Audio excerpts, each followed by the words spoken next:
네, 김요한입니다. 예전에 부산에 갔었는데요. 이학선 목사님이라고 같이 연합사역 하는 분하고 갔습니다. 근데 그분이 부산에 도착하자마자 전화를 걸더라고요. 누구와 통화를 했는데요. 제가 누구와 이렇게 통화를 했냐 그러니까 부산에 있는 분인데 자기가 부산에 왔는데 혹시나 연락을 안 하고 이렇게 왔다가 떠나면 서운해 할 것 같아서 미리 만나지 못한다고 연락을 했다고 했습니다. 자, 그냥 조용히 왔다가 가면 모를 것 같은데 혹시나 자기가 사진 한 장을 남기고 뭐 어디 갔다 왔다 하면 그걸 다 알고 서운해하는 사람이 있을 수 있기 때문에 친한 사람에게는 이렇게 전화를 한다 이야기를 하더라고요.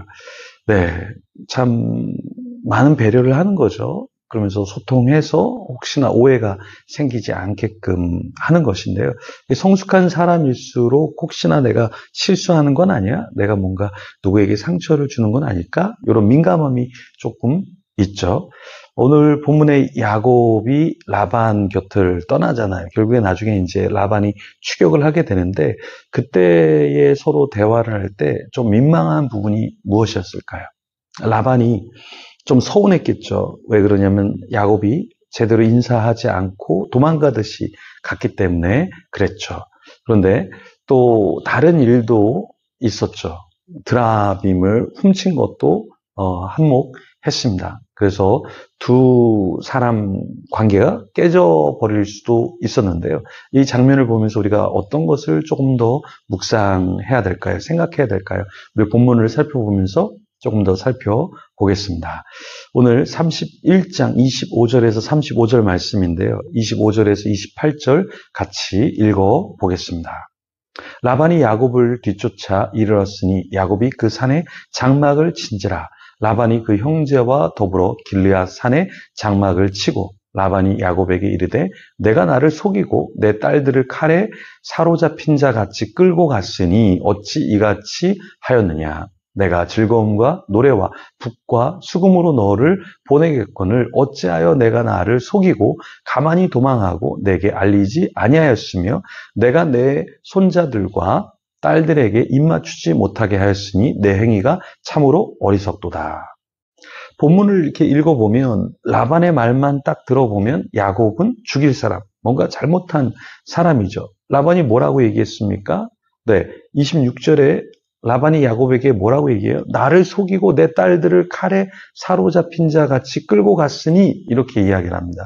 근데 우리가 어제 그제 이 본문을 살펴보면 사실 그 아버지가 딸들 그러니까 자기 남편에게 줘야 될 삭도 주지 않아서 오히려 딸들이 아버지 너무 심한데 이렇게 이야기할 정도였잖아요. 근데 라반은 자기 입장에서는 야 야곱 사위, 당신이 어떻게 내 딸들을 칼에 사로잡힌 자 같이 끌고 가느냐?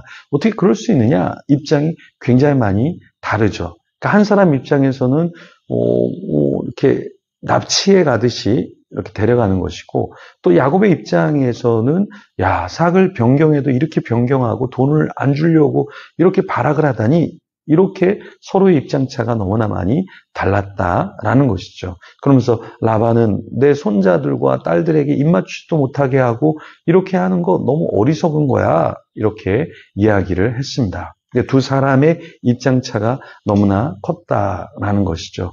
우리는 살아가면서 어떻습니까? 하나님과의 입장차도 분명히 있을 거야. 하나님은 난 너에게 지금 기회를 주고 있는 거야. 난 너를 인내하는 거야. 난 너를 제대로 인도하려고 해. 축복하려고 해. 그런데 우리 입장에서는 주님 너무 심하지 않습니까? 왜 나에게 축복해 주지 않습니까? 하나님 제 마음대로 좀 움직여 주셔야 되는 거 아니에요? 하나님 이렇게 하실 수 있어요?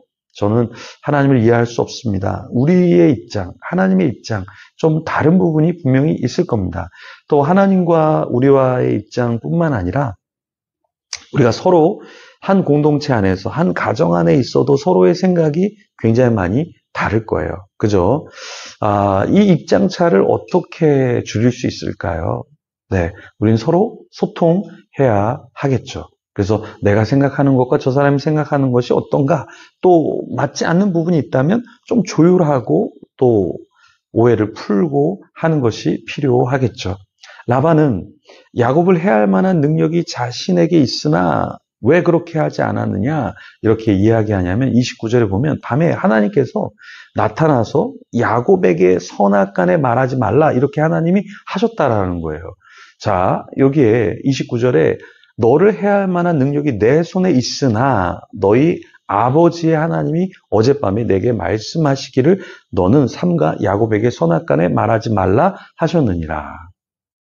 인간적으로 보면은 라반이 야곱을 해할 수 있었지만 하나님께서 계시해 주시고 말씀해 주셔서 그렇게 하지 마 이렇게 말씀해 주셨다라는 거죠.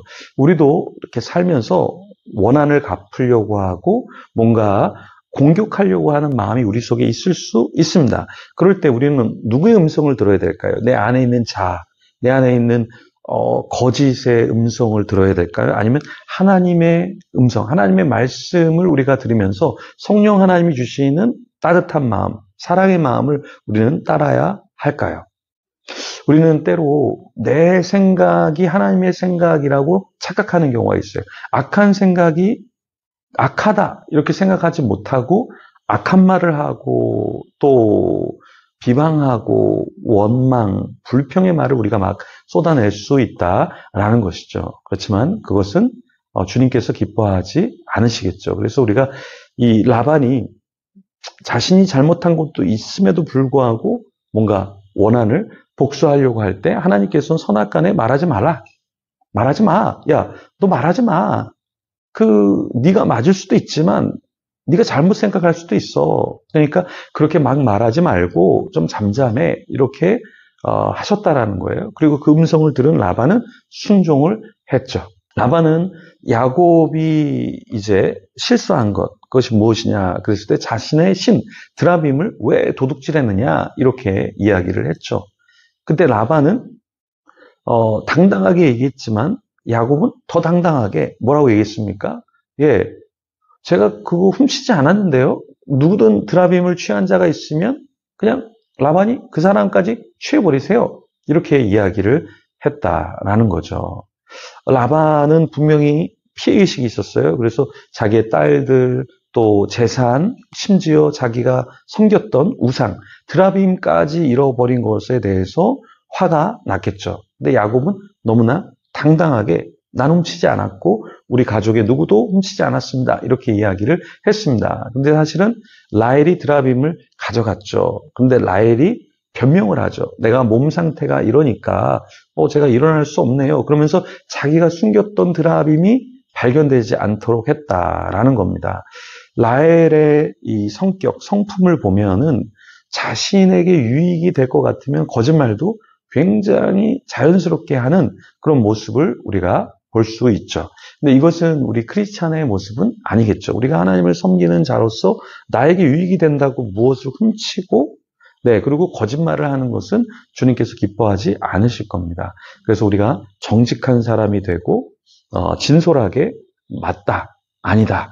이것을 명확하게 얘기할 수 있다면 얼마나 성숙한 사람일까요? 누구에게 미안하다면 미안합니다. 이야기할 수 있고 누가 좀 감사하다면 감사합니다.